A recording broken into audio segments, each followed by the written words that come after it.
자, 이 트럼프의 자국 우선순위 때문에 EU가 난리가 났습니다. EU는 1년 내에 방산 능력을 키우자라고 이야기하고 독일 그리고 프랑스, 폴란드 삼각 동맹을 부활해야 된다.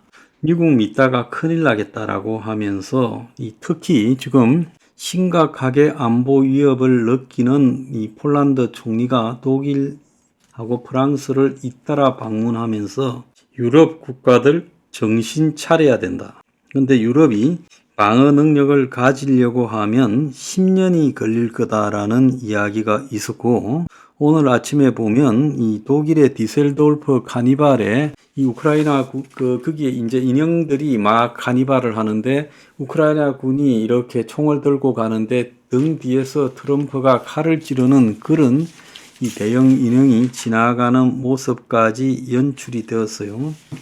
그래서 유럽이 지금 난리가 났습니다. 그런데 지금 이 유럽이 미국의 뜻대로 유럽을 포기했을 때 미국 또한 문제가 많이 생길 거라는 거죠. 오늘 아침에 이제 미국의 상원이 950조에 이르는 우크라이나 등에 대한 지원 예산을 통과시켰습니다.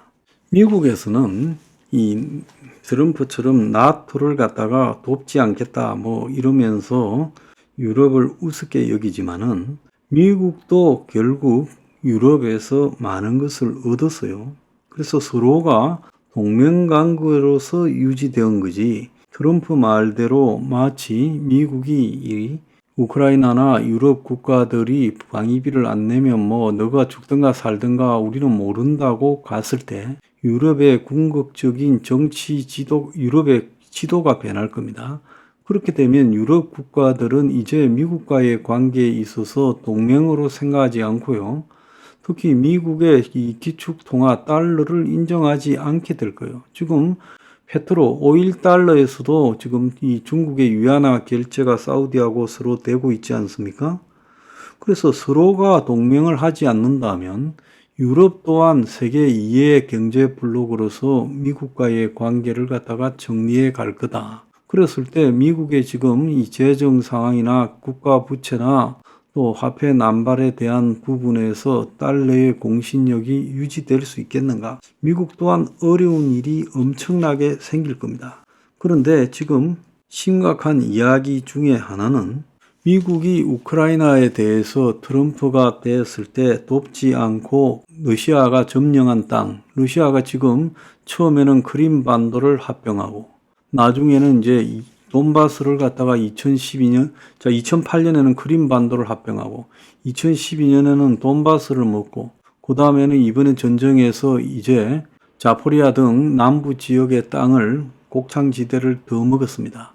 그래서 우크라이나 영토의 18% 한반도 남쪽 남한 정도 크기 되는 땅을 먹어버린 거예요. 그래서 이런 상황에서 만약에 미국이 발을 빼고 러시아가 휴전했다가 또 우크라이나를 침공하고 그래서 결국 우크라이나가 패전할 경우 1000만 명의 난민이 유럽으로 향할 거라는 거죠. 자, 이럴 때 독일에도 어마어마한 난민이 유출될 거라고 독일 매체 벨트암 존탁이 발표를 했어요. 그래서 지금 이 중동이나 아프리카 전쟁으로 유럽으로 엄청난 난민이 밀려든 것처럼 지금 이거는 바다를 건널 필요 없이 육로로 엄청난 우크라이나 난민이 나토 각국에 밀려들면서 수습 불가능한 사태를 초래할 거다.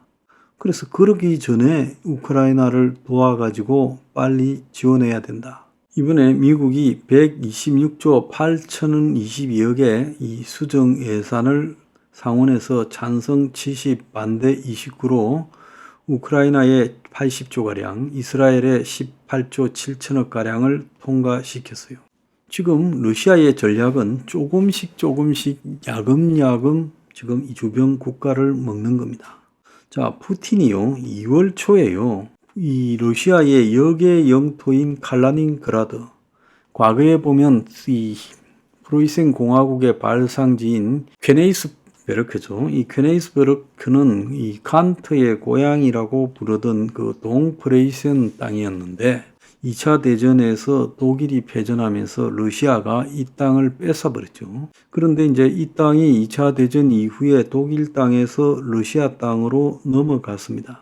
자, 그런데 이제 이 동구권들이 독립을 하면서 러시아의 역의 영토, 과거는 이 땅이 발틱 삼국과 연결되어서 러시아의 영토로서 존재했는데 이제 발틱 삼국이 독립하고 폴란드하고 사이에는 이 수바우키 해랑이라는 이 가느다란 해당을 통해서 지나야 그 역의 영토 칼라닌그라드에 갈 수 있어요. 최근에 푸틴이 발트에 남은 유일한 러시아 영토 칼라닌그라드를 2월 초에 방문을 했어요. 그래서 과거 리투아니아를 통해서 갈 수 있던 이 칼라닌그라드에 지금 고립된 이 칼라닌그라드에 작년부터 러시아는 전술 핵무기를 배치를 했어요. 최근에 독일의 한 매체는 국방부 기밀 문건을 입수해서 이 폴란드 수바우키 해랑이 위험하다는 거예요. 그래서 러시아가 발틱 삼국과 폴란드를 자르고 자기의 그 역의 영토 칼라닌그라드를 갖다가 이 연결하기 위해서 이 폴란드 수바우키 해랑을 공격할 수 있다는 겁니다. 이렇게 되면 발틱 삼국이 러시아로 포위되고 폴란드나 이 서방으로부터 연결되는 고리가 끊어져서 러시아에 쭉 둘러싸여서 포위되는 꼴이 된다는 거예요. 그런 다음에 러시아가 발틱 삼국을 차례대로 먹을 거라는 거예요.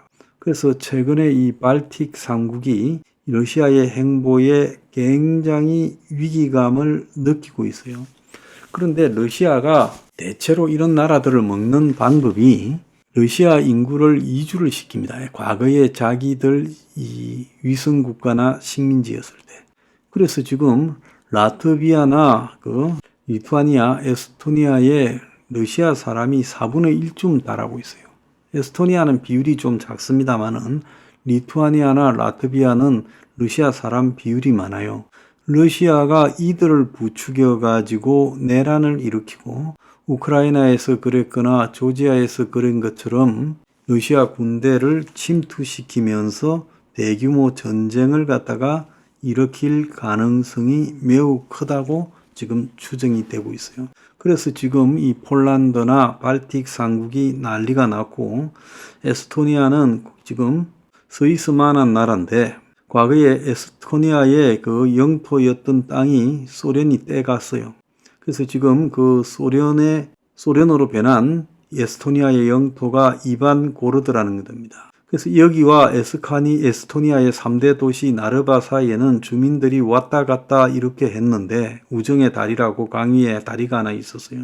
최근에 이 다리를 건너는 사람이 거의 없을 정도로 두려움이 커지고 있다는 겁니다.